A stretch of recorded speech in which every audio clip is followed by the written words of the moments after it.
Assalamualaikum warahmatullahi wabarakatuh. Pertemuan kali ini saya akan membahas tugas analisis dan perbaikan dan perbaikan teks tertulis. Di sini saya mengambil teks tertulis yang berjudul Pentingnya Tidur untuk Kesehatan. Untuk linknya bisa diklik di sini. Analisisnya yang pertama yaitu penggunaan kata yang tidak efektif atau redundan. Kalimat aslinya pertama, selain itu, tidur yang berkualitas tidak juga adalah tidur yang telah mencapai fase deep sleep. Analisisnya, kata baik dalam kalimat ini sebenarnya tidak perlu diperlukan. Penggunaan kata baik bisa terasa redundan karena tidur yang berkualitas sudah memiliki arti yang cukup jelas. Perbaikannya yang lebih baik yaitu selain itu, tidur yang berkualitas juga berarti tidur yang mencapai fase tidur nyenyak atau deep sleep.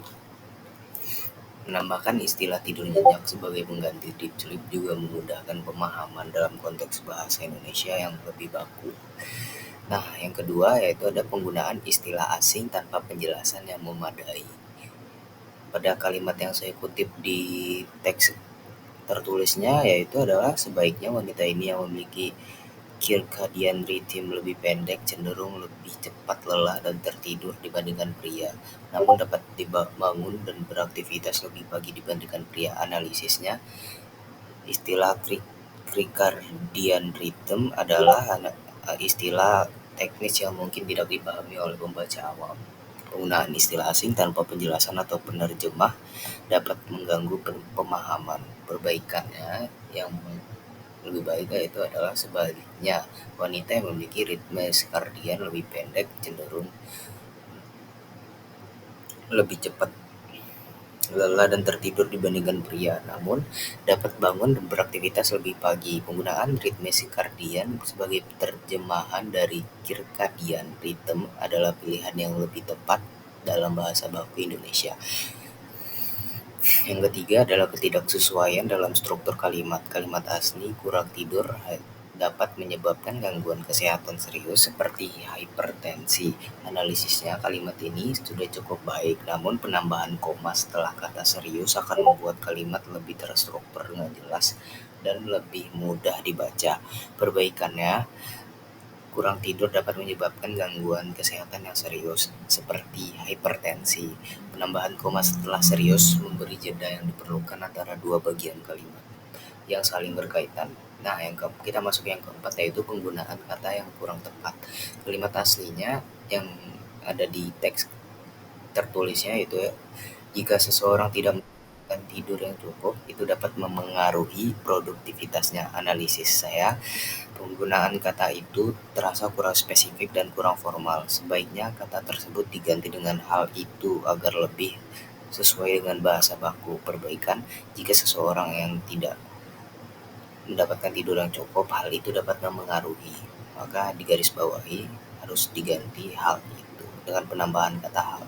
Penggunaan hal itu memberikan struktur kalimat yang lebih jelas dan formal sesuai kaidah bahasa baku. Kita masuk ke teks kelima, itu ketidaktepatan penggunaan kata yang lebih spesifik. Kalimat aslinya, tidur yang cukup sangat penting untuk pemulihan fisik dan mental. Analisis, kalimat ini sudah benar secara struktur, namun penambahan kata optimal akan menambah kejelasan tentang kualitas tidur yang dimaksud. Perbaikannya yang jauh lebih baik yaitu tidur yang cukup sangat penting untuk pemulihan fisik dan mental yang optimal. Penambahan optimal menekankan bahwa tidur yang cukup tidak hanya penting, tetapi juga harus berkualitas. Kita masuk yang keenam, penggunaan kata yang tidak perlu. Kalimat asli dari artikel yang saya analisisnya itu, tidur yang berkualitas juga sangat penting untuk memperbaiki otot dan regenerasi sel tubuh. Analisis saya, kata memperbaiki sebenarnya bisa digantikan dengan pemulihan untuk menghindari pengulangan yang tidak perlu dan membuat kalimat lebih spesifik. Bisa dikatakan seperti menghemat kata. Untuk perbaikan kalimatnya bisa dilihat di sini. Menggunakan pemulihan menggantikan memperbaiki membuat kalimat lebih tepat secara konteks. Nah, kita masuk yang ketujuh, yaitu struktur kalimat yang lebih jelas. Kalimat aslinya, ritme sirkadia tubuh mengatur pola tidur dan bangun seseorang. Analisis kalimat ini sudah benar, namun penambahan kata secara alami akan memberikan penjelasan tambahan mengenai bagaimana ritme sirkadian bekerja dalam tubuh. Perbaikannya yaitu ritme sirkadian tubuh mengatur pola tidur dan bangun secara alami. Menambahkan kata secara alami membantu menjelaskan bahwa proses ini berlangsung tanpa campur tangan manusia. Kita masuk ke 8, yaitu penggunaan kata yang lebih tepat. Tidur yang cukup membantu dalam mengatur hormon dan memperbaiki otot. Analisis saya, kata dalam di sini tidak perlu digunakan. Secara umum, kalimat ini lebih ringkas tanpa kata tersebut. Perbaikan yang lebih bagus yaitu adalah tidur yang cukup membantu mengatur hormon dan memperbaiki otot. Membuang kata dalam membuat kalimat lebih langsung dan mudah dipahami. Perbaikan yang ke-9 yaitu perbaikan penggunaan kata untuk kejelasan. Kalimat yang saya ambil contoh yaitu selain itu tidur yang berkualitas juga sangat penting untuk memperbaiki otot dan regenerasi sel tubuh. Analisis saya, kata memperbaiki lebih tepat diganti dengan pemulihan agar lebih konsisten dengan digunakan dalam konteks perbaikannya. Selain itu tidur yang sangat penting untuk pemulihan otot dan regenerasi sel tubuh. Pemulihan lebih tepat digunakan dalam konteks perbaikan tubuh setelah aktivitas fisik. Nah, yang terakhir adalah perbaikan penggunaan kata yang lebih baku. Tidur yang lebih baik memiliki dampak positif bagi kesehatan jangka panjang. Analisis saya, kata baik dapat diganti dengan berkualitas agar lebih spesifik dalam konteks tidur yang optimal. Perbaikan kalimat tersebut adalah tidur yang berkualitas memiliki dampak positif bagi kesehatan jangka panjang. Menggunakan berkualitas menggantikan baik membuat kalimat lebih jelas dan sesuai dengan konteks kesimpulan.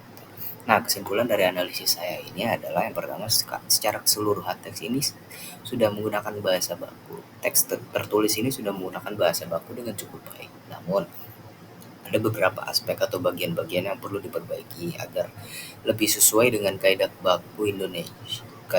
bahasa baku Indonesia. Perbaikan yang dilakukan berfokus pada mengganti kata yang kurang tepat atau yang tidak perlu. Kedua, memperjelas struktur kalimat yang menambahkan informasi yang relevan. Dan yang terakhir, menjaga konsentrasi penggunaan istilah yang lebih tepat dan baku, terutama terkait dengan kesehatan dan istilah teknis. Dengan perbaikan tersebut, teks akan menjadi lebih mudah dipahami dan lebih sesuai dengan standar bahasa Indonesia yang benar.